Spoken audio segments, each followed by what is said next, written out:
Even a man who is pure in heart and says his prayers by night may become a wolf when the wolfbane blooms and the autumn moon is bright. Evening, everybody. Happy Halloween, and welcome to the 15th episode of The Crazy Short Hairy Dude. As always, I am your host, The Crazy Short Hairy Dude. And we are finally here, the last episode in our series on the Universal monsters, the classic Universal monsters that we all know and love. And what better way to bring it to a close than by diving into the history and legacy of my favorite of the Universal monsters, but uh, but also Universal's first monster that wasn't copied from another literary source. I'm talking about the Wolfman. So, like I said, unlike the other Universal monsters, for the most part, up until that point, the Wolfman did not originate from classic literature. The origins of the werewolf are very ancient, like historically, and there's a lot of myths and legends around it, but there wasn't a specific literary work about werewolves that they based the movie off of. In the ancient world, it goes all the way back to the Epic of Gilgamesh from around 21 BC. It features a goddess who turned a suitor into a wolf.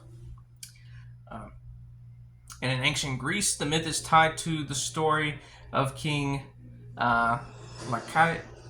like I can't pronounce his name. Uh, like Kaon. Eh. That's where we get the term, the medical term lycanthropy, which is uh, which refers to this mental disorder where people believe they transform into beasts or wolves. Uh, it comes from this story. And in the story, the king sacrificed a young boy, and as punishment, Zeus turned him into a wolf. Also in ancient Greece, the historian Herodotus describes a tribe called the Neri who were transformed into wolves several days of the year. In ancient Rome, you have the story, of course, of Romulus and Remus being breastfed by a female wolf, and also early Roman literature mentions shapeshifters who would turn into different animals. Germanic paganism held the wolf in high regard, which influenced many of the later European traditions. Now, in the medieval era, the transformations of people into beasts were viewed as a form of devil worship, or could have been brought about by a curse. The fear of werewolves kind of peaked in Europe during the 16th and 17th century, leading to infamous trials like that of Peter Stump.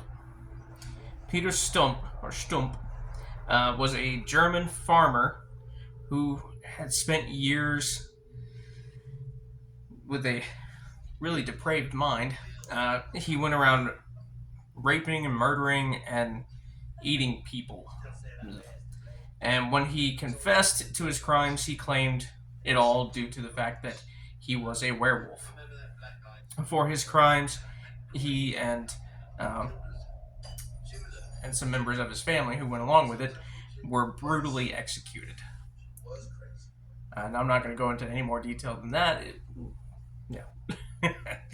It gets crazy. But like I said earlier, this belief that a person can transform into a wolf is known as lycanthropy, named for the Greek king.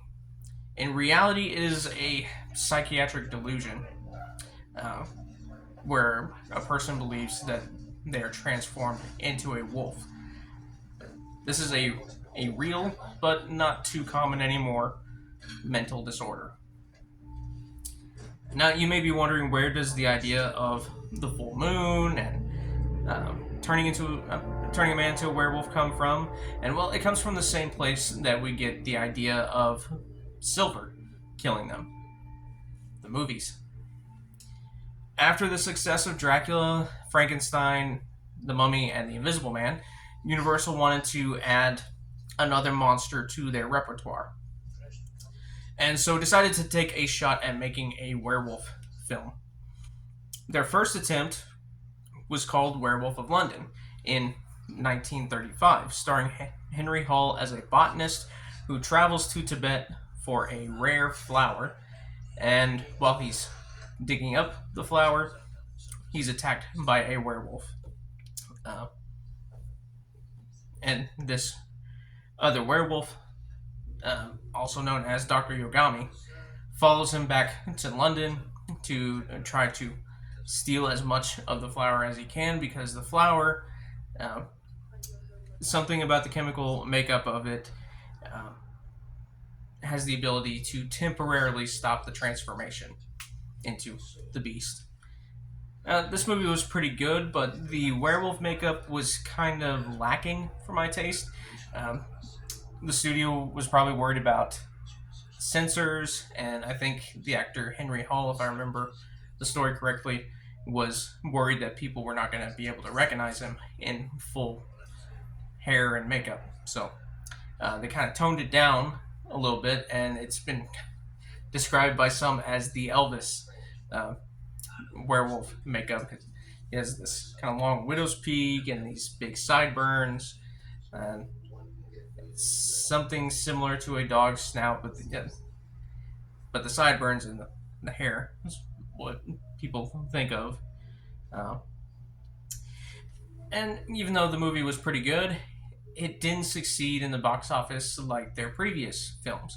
So they didn't do any more sequels to that particular film, um, and decided to try to rework it. And they spent the rest of the 30s working on it. Um, and in 1941, Universal tried again to bring the werewolf to the big screen, but this time they knocked the ball out of the park. So in 1941, the film The Wolfman was the movie that came out, and the screenplay was written by a man named Kurt Siodmak. Now, Siodmak had fled from Nazi Germany to America due to the fact that he was a German Jew. And Siodmak, in his writing of The Wolfman, he did for werewolves what Bram Stoker did for vampires. He solidified the myths, and he established the idea of the full moon transforming them into the beast, and also gave us the idea of them being killed by Silver. He also added something that has not really been used since the original film. It's been mentioned, but not really used. In the first movie, the werewolf is marked somewhere on them with a sign of the five-pointed star. Now, the werewolf could see this mark as well in the palm of his next victim's hand. And having escaped from Nazi Germany, Siodmak knew all about people being marked for death with the sign of the star. Just go do your history.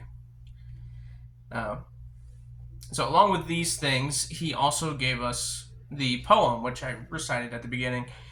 Even a man who is pure in heart and says his prayers by night may become a wolf when the wolfbane blooms and the autumn moon is bright, which is said about 3 times during the film to drive it home. In the early days of the film being developed, Boris Karloff was the front runner for the role, and the script was very different at that time. But as the screenplay, as Kurt Siodmak did his screenplay, and the rest of the preparation went on, the studio looked elsewhere. Now, there was a younger actor whose father had worked for Universal Studios back in the day, and in fact, was a legend at Universal Studios for his portrayal in the silent films of various characters and monsters like the Phantom of the Opera and Hunchback of Notre Dame and things like that. And that was Lon Chaney. Well, Lon Chaney had a son named Creighton who wanted to be an actor, but Lon didn't want him to go into that profession. But after Chaney Sr.'s untimely passing, um, Creighton decided to go into acting and did so uh, under studio pressure by changing his name to Lon Chaney Jr. Now, Chaney Jr. starred in an adaptation of Mice and Men, and he played the character Lenny, who's this kind of big, hulking, simple-minded character. Well, to Universal, hulking meant one thing: monsters. So they quickly established him as an actor who could play different monsters. So he played Dracula in Son of Dracula, and he played the Frankenstein monster in Ghost of Frankenstein. But it wasn't until 1941's The Wolfman where he got his own signature role. And it's a role that he played for 5 films, and up until more recently, he was the only actor who has played this role. And that was Lawrence Talbot, aka the Wolfman. Now, the story plays out kind of like a Greek tragedy. Lawrence Talbot returns to England after living in America for many years. Him and his father have been estranged for many years. And after his older brother's death in a hunting accident, Lawrence comes home and reunites and reconnects with his father, and tries to step up and do the duties of a English lord's son. His father, Sir John Talbot, is played by Claude Rains, who you may remember from our last video I mentioned. He played the Invisible Man, and also played the Phantom of the Opera. Well, he's not playing a monster in this one. He's playing a fatherly figure, and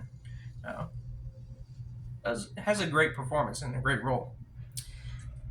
So Lawrence, or Larry as he's often called in the films, he helps his father put together a new telescope in the attic, which his father has turned into an observatory. And while testing the telescope, Larry is looking through the local village, and something catches his eye. And it's a beautiful woman who's has her window open, and she's getting ready for work. She's fully dressed, everything. She's just straightening her hair and trying on earrings. Yep, this is 1941. So, anyway, he sees her and instantly falls for her. So he's looking around. He notices that her room is above an antiques shop. So what does he do? He goes down to the village and goes to the antique shop. And he attempts to flirt with her, but she kind of pushes back against it as much as he's trying to make a connection. And eventually, after not being able to buy the earrings that she was wearing, he decides he'll try to buy a cane just to try to keep the conversation going. Sorry. Eventually, he does spot a cane, and it's a cane with a silver wolf's head on top. Now, mine here is not an exact replica at all. It's a little closer to one from the remake, which we'll talk more about in a little bit. But same kind of idea. It had the wolf's head on one end, and on the back end, it was a little bit bigger. It had the emblem of the 5-pointed star with a wolf kind of in mid-leap in the middle of it. And the girl, Gwen Conliffe, she explains that it is the sign of the werewolf. Larry buys the cane and later meets up with Gwen and her friend Jenny that evening, and they walk through the woods to where the traveling gypsies have set up their camp. And the gypsies come in to town about once every autumn, and they hold little carnivals and they read fortunes and things like that. Well, they get there, and Jenny wants to have her fortune told. So she enters the tent of Bela the fortune teller, played by Bela Lugosi, uh, in a very small but pivotal role. And he doesn't have a lot of screen time, but it's very memorable. And while Jenny is getting her fortune told, uh, Larry and Gwen take a walk through the woods and start talking. Bela, he starts to read Jenny's fortune, and we see for a moment as he kind of brushes his hair back, he has the sign of the star on his forehead, which we only see for a brief moment. He then looks into Jenny's palm and sees the sign in her hand, indicating that she's his next victim. So Bela, with a tone of fear in his voice, he doesn't want to do this. It's a curse, but he doesn't want to do this. He urges Jenny to go as quick as she can, to run as fast as she can and get away from there. And Jenny, being frightened by all this, she leaves just as Bela said, and we see Bela look up through the trees. The moon is full, and he bows his head down and buries it in his hands as the transformation kind of starts. Now, we don't get to see the transformation uh, at this point, uh, but we know something is up. Jenny is running through the woods, and we hear a howl, and Jenny starts screaming. Well, Larry and Gwen hear this too, and Larry starts running towards the scream, trying to help whoever it is. Larry sees the wolf attacking Jenny, and so he, brandishing his cane, he leaps at it and wrestles with the wolf. And during the fight, the wolf bites him in the chest, but eventually he gets the upper hand and he bashes the wolf's head in with the cane and takes a few steps, collapses on the ground from his wounds. Jenny dies from her wounds. The beast has torn her throat. But Gwen and some of the other gypsies, they find Larry and take him back home. The next day, the police find, sorry, not the next day, but that night, the police come, they find Jenny's body, and they see wolf tracks. But instead of a dead werewolf, they find, or a dead wolf, they find the body of Bela the fortune teller. His head has been bashed in. And nearby is Larry's cane. So the police at this point, they assume that Larry accidentally killed Bela in the dark while trying to kill the wolf. And somehow, it was dark, it was foggy, and the gypsy was killed accidentally. But Larry knows that he was fighting a wolf, and he knows that the wolf bit him. Somehow his wound has miraculously healed, and he can't understand or explain why. And so this kind of tortures him. And he's tormented in his mind about the deaths. And unfortunately, with the next full moon, he realizes the gravity of his fears, and he transforms into a werewolf himself.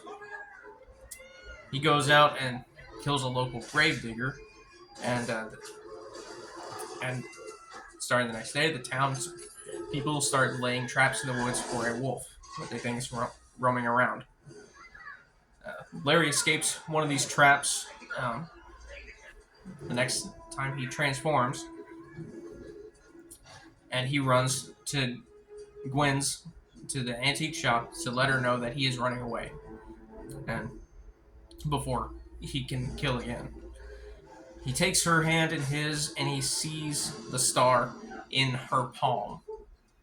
So Larry, realizing that she's going to be his next victim, he runs back to his father's house, to Talbot Hall, and Larry's father, believing that the whole thing is just a delusion in his son's mind, straps him to a chair facing the window so that he can see the full moon come up and that it has no sway on him, and also so he can see the hunters that have gathered to track down the wolf that they believe is doing the killing. Larry pleads for his father to take the silver cane as a precaution, and his father agrees. Gwen runs through the woods trying to find Larry, but the Wolfman finds her first. Larry transforms, he escapes from the chair, and as the Wolfman, he finds Gwen first. She tries to escape, but she's not quick enough. And before the Wolfman can kill her, though, Sir John comes up and fights the beast with Larry's silver cane. And eventually he's able to land some hard blows with the cane and bashes the werewolf's head in. And as the beast dies, the Wolfman transforms back into Larry. Sir John drops the cane and stares at the body of his son in shock. So that's pretty much the story there. And it does play out like a Greek tragedy. You know, Larry is just a normal, everyday guy who tries to help people, but winds up being cursed. And he can't fight the curse. He knows every full moon he has to run through the woods and kill people. But he doesn't want to do that. You know? And in the end, it's his own father who unknowingly kills him. And so this film combines classic horror with Greek tragedy. It gave us a little romance between Larry and Gwen, and it also gave us a monster that was more relatable. You know, Dracula is just pure evil. You know, he's pure evil. He's the undead. You know, nobody can really relate to that. The Frankenstein monster, while tragic, is a hulking, almost mindless character, the way they portrayed him in the films, made from the parts of dead bodies. Now, nobody can really relate to that. But the Wolfman, like I said, is just an everyday person. You know, he tries to help someone in danger, but is cursed for his efforts. And so that movie was a huge success, especially in 1941, with the war starting up and everything. World War II, that is. And The Wolfman was considered a B movie, like a lot of Universal movies at the time. But if you go back and watch it, they don't make it like a B movie. I mean, yes, they didn't have the biggest budget, but the makeup done by Jack Pierce is phenomenal. The music is fantastic, and the story is amazing. And so the movie was a huge success, and even though the Wolfman dies at the end, you can't keep a good monster down. Universal revived him for the film Frankenstein Meets the Wolfman, and then again for House of Frankenstein and House of Dracula. And at the end of House of Dracula, it appears that Larry has been cured of his werewolfism. But a cured werewolf doesn't make a lot of money, so they brought him back one last time for Abbott and Costello Meet Frankenstein. And they didn't really explain how he was still cursed or anything. But it's still a great movie. And it is hilarious. One of my favorite lines in there is Larry is talking with Abbott and Costello. And he says, "Soon the moon will rise and I'll turn into a wolf." Costello quickly just says, "Yeah, you and 20 million other guys." It was funny. Oh man. But to this day, uh, like I said, in all these films, Lon Chaney Jr. played Lawrence Talbot, um, and to this day, there's only been one other actor to have played the role, and that was Benicio del Toro in the remake of The Wolfman from 2010. Now, the remake kept the original concept, but changed a few things. The original werewolf turns out to be Lawrence's father, um, played by Anthony Hopkins in this version, who plays Sir John very eerily, very creepy. He doesn't say a whole lot through most of his scenes, but he just kind of stares and kind of glides through the halls very menacingly, and you know, and he does a great job. Um, they also changed up a few things with adding more to the story between Gwen and Larry. Uh, we get to see a lot more carnage, of course. Uh, but yeah, the film also stars Emily Blunt as Gwen and Hugo Weaving as Inspector Aberline. And story wise, I think the original film is better. Visually, of course, the remake is way better. This is in large part due to the makeup artist done by the makeup was done by Academy Award winner Rick Baker, who he designed and created the werewolf makeup for this film, inspired by what Jack Pierce had done in the original film, but he just turned it up to 11. Now, Rick Baker, you might not know his name, but you definitely know his work. He did the makeup for the Jim Carrey movie The Grinch. He also did Michael Jackson's Thriller, and Harry and the Hendersons, and I believe also An American Werewolf in London. So not his first werewolf, but this one was more of a passion project for him, and it shows. Yeah, the werewolf makeup is phenomenal, and it is by far my favorite depiction of a werewolf.